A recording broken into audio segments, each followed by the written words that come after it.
Fiona Kinghorn, Executive Director of Public Health, and happy birthday to the NHS at 75. What a fantastic set of years and amazing achievements over that time, and it's changed so much. It plays a pivotal role in the health of people and the health of the population, working alongside many partners, local government and many others, and we should be really proud of what we've achieved and what those before us have achieved. So happy birthday. This is Rod Gilbert at the Cardiff and Vale University Health Board, wishing the NHS a very happy 75th birthday. Oh, and P.S. thanks for saving my life.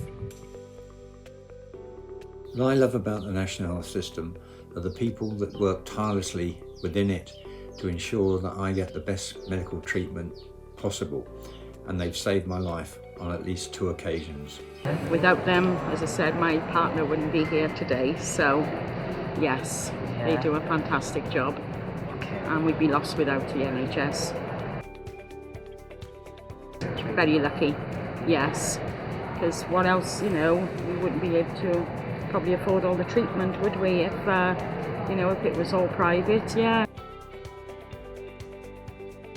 Well, to the critical care, without them, as I said, they're absolutely marvellous, just overwhelming, they're just fantastic, and without all the NHS, we wouldn't be where we are today, innit? Happy 75th birthday, NHS! Happy 75th birthday to the NHS!